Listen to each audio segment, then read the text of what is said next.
In this second part for C4.2, we'll focus on the transfer of matter after our discussion of energy in part 1. Biomass is the mass of living organisms, and ecosystem production is the accumulation of carbon in biomass and as it accumulates when living organisms grow.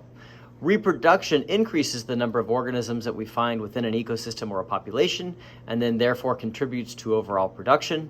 And two forms of production that can be measured. One is gross primary production, or GPP, and this is the total biomass of carbon compounds made in plants through the process of photosynthesis. Net primary production, or NPP, is GPP minus the biomass loss due to respiration of the plant, and so thus it's the amount that's available to consumers. And so primary production is generally measured over long periods of time intervals, usually years. Its unit of measure is grams of carbon accumulated per square meter of ecosystem per year.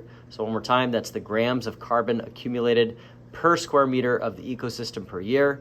And biomes vary in their ability to accumulate biomass depending on rates of photosynthesis. So, for example, the rainforest and tropical areas are going to have very high rates, whereas a tundra area would have much lower. Secondary production then is the accumulation of carbon compounds in biomass by heterotrophs. Secondary production is always less than primary due to the previously discussed reasons of energy loss at successive energy and trophic levels. NPP is always lower than GPP, and secondary production is lower per unit area than primary production. And this explains the reasons why comparable areas of farmland can feed a lot more people if it's growing plants rather than if it's growing meat. And so this is one of the reasons why some would recommend more people eating vegetarian more frequently or being vegetarians, because the same amount of farmland area can produce a lot more plants than it can produce meat. Carbon as an element cycles through the environment, much like water cycles through the environment, or other elements, nitrogen and phosphorus being other examples. And carbon then cycles through various aspects of the environment, and they're defined as a pool, a sink, and also sometimes a flux. And a carbon pool would be a reserve of carbon, can be organic or inorganic. An example of inorganic would be carbon dioxide in the atmosphere, and an organic example would be the biomass of producers. The flux is the transfer of carbon element from one pool to another, so movement of carbon, and this occurs through three main types: photosynthesis, feeding, and respiration. In our diagram here, we can see the carbon cycle, showing how carbon can move through the environment and the different steps that it takes and different forms it can take throughout its cycle. As we mentioned, ecosystems can be opened or closed, and in open ecosystems, matter and energy can enter and exit. However, that rate of exchange is not always equal. And so a carbon sink would be an aspect of the ecosystem that absorbs carbon from the atmosphere more than it releases. An intake in carbon, like through the process of photosynthesis, if that exceeds the release of carbon, like through respiration, then that net uptake of carbon overall represents something that's a carbon sink. The opposite then is a carbon source, something that would release more carbon than what it takes in. Carbon sequestration is the removal of carbon from the carbon cycle. Ecosystem conditions can sometimes inhibit the decomposition of organic material. Specifically, acidic and anaerobic conditions in waterlogged habitats can result in no decomposition, in which the material forms a product called peat. That peat then can be turned into coal that holds the carbon for millions of years. And so the release of carbon can occur actually naturally. Forest fires would be an example of this, in which the carbon is released in the form of carbon dioxide. We as humans are influencing the carbon cycle, as we'll see and as we've discussed, by releasing more carbon dioxide from these long-term stored carbon sources. Carbon can be released in the form of carbon dioxide through the process of combustion. This would be the burning of biomass, peat, coal, oil, and natural gas that releases carbon dioxide out into the atmosphere. So that would be the product that's released. The flash point is the specific temperature that is the ignition of the material, at what point it occurs. And of all of these different types, there's multiple different forms of fuel for combustion. The first being natural gas and oil, formed over the past 550-ish million years. formed by deep burial of partially decomposed organic matter under sediments in which high temperatures caused chemical changes into the gas and the oil. Coal, as we previously just discussed, formed 325 to 250 million years ago and formed by the accumulation of wood and other plant material in swamps, those acidic anaerobic conditions where it's buried over sediments and held there for that long period of time. Peat, formed over the last 10,000 years, includes the incomplete decomposition of dead plant matter due to those acidic and anaerobic conditions in the swamps and bogs, waterlogged areas.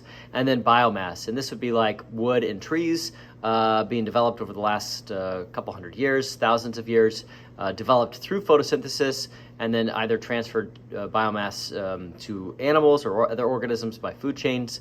Wood can obviously also be burned to release carbon dioxide out into the atmosphere. As the discovery of fuels as an energy source by humans in the last couple hundred years has changed and progressed, we as humans have really shifted the balance of carbon sinks, particularly starting with the Industrial Revolution that changed the combustion of these fossil fuels and the use of these fossil fuels. And so with the increased amount of combustion, we've also detected and observed changes in the amount of carbon dioxide in the atmosphere.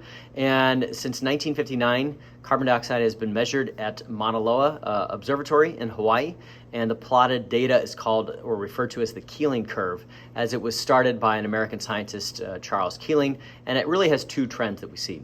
One, that there's an annual fluctuation. So carbon dioxide increases between October and May in the atmosphere, and then it decreases. It falls from May to October. And this is due to imbalances of carbon dioxide in the atmosphere, due to changes in photosynthesis because of seasons. In the northern hemisphere, lots and lots of plants photosynthesizing between May and October. That's spring and summertime.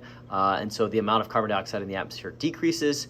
As many of the trees lose their leaves during the winter, the October to April time period, November to April time period, then photosynthesis rates decline, and then that releases more carbon dioxide into the atmosphere.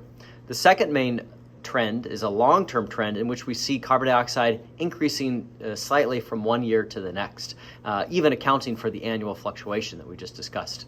And this trend is primarily due to the burning of fossil fuels by humans or other human-related actions such as deforestation. And so then as carbon dioxide increases, we have also noticed that temperature is changing because the more increased carbon dioxide that's in the atmosphere as a greenhouse gas traps more UV light, sunlight from the sun, thereby changing the overall temperatures. Atmospheric oxygen is produced during the process of photosynthesis, and that occurs specifically, as we previously discussed, by the splitting of water molecule by photolysis. And this process of photosynthesis evolved about 3.5 billion years ago, taking place in Archaea, and prior to this time there was very little oxygen in the atmosphere.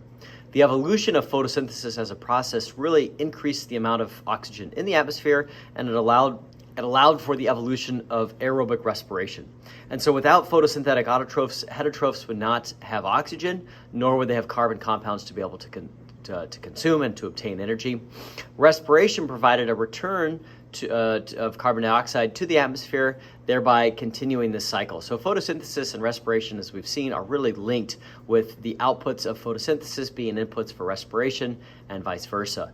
Although it's not possible to measure the global flux of carbon dioxide and oxygen precisely, estimates can be made based off of many measurements in individual natural ecosystems in these areas or these situations called mesocosms, which is an outdoor controlled experimental system that examines a natural environment under controlled conditions.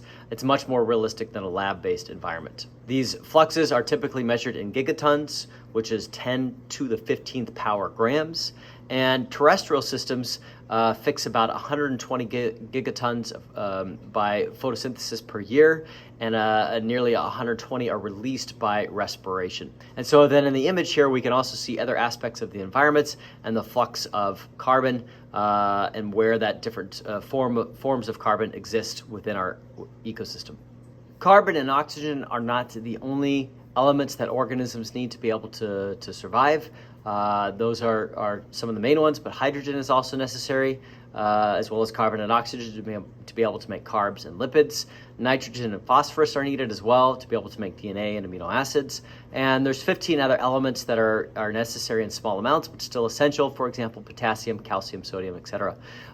In order to survive, organisms need access to these elements, and so they must be continually recycled within the ecosystem in order for organisms to be able to obtain it. And so these elements can be recycled, but energy cannot be recycled. Autotrophs obtain elements as inorganic nutrients from the abiotic environments. Heterotrophs obtain these by feeding, but can also obtain some inorganic nutrients from the abiotic environments as well, such as sodium, potassium, and calcium.